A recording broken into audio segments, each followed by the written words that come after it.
এই সময়টা অর্থাৎ এই লাস্ট 2 মাস আমাদের নিজে পড়ার টাইম। এখন আমরা লাইভ কোর্সে ভর্তি হয়ে 3-4-5 ঘন্টার ক্লাস বা ইন ডিটেলস ক্লাস করার সময় এটা আমাদের না। দেখবা প্রতিটা লাইভ কোর্স এখন তোমাদের প্রায় অর্ধেক দামে দিয়ে দিচ্ছে। অ্যান্ড প্রতিটা লাইভ কোর্সের ক্লাস বলতে গেলে ডিউরেশন 2.5 থেকে 3 ঘন্টা মিনিমাম। ইভেন কিছু কিছু ক্লাস যেমন পরিবেশ রসায়ন এগুলোর উপর 6-7 ঘন্টারও ক্লাস আছে। সো এখন আসলে ক্লাস করার বা খুব বেশি বোঝার সময় না।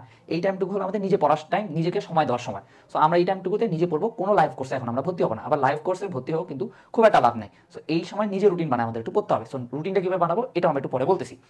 এরপর হলো কোনো মডেল টেস্ট ব্যাচে ভর্তি হবো না। এখন তুমি বলতেছো ভাই কেন কোনো মডেল টেস্ট ব্যাচে ভর্তি হবো না? দেখবে এখন প্রতিটা কোচিংয়ে যেসব মডেল টেস্ট ব্যাচগুলো হচ্ছে এখানে কিন্তু তোমাদের অধ্যায় ভিত্তিক এক্সাম হবে না।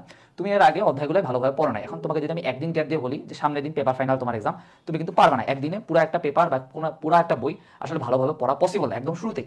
সো এই টাইমে মডেল টেস্ট ব্যাচে ভর্তি হওয়া আসলে খুব একটা লাভ হচ্ছে না, কারণ এখানে পেপার ফাইনাল, সাবজেক্ট ফাইনাল আর পূর্ণাঙ্গ মডেল টেস্ট ছাড়া কিছু নাই। সো আমাদের যেহেতু আগেই নিজে পড়া হয়নি, সো এখন একদিন গ্যাপ দিয়ে একটা পুরো সাবজেক্ট বা পুরো একটা পেপার যদি পড়তে বলা হয় তাহলে আলটিমেটলি কিন্তু খুব একটা লাভ হবে না। তুমি যদি পড়াও শেষ করতে পারো বাট তাও পড়াটা কিন্তু পূর্ণাঙ্গ হবে না। সো এই টাইমে আমরা কোনো লাইভ কোর্স বা কোনো মডেল টেস্ট ব্যাচে ভর্তি হবো না।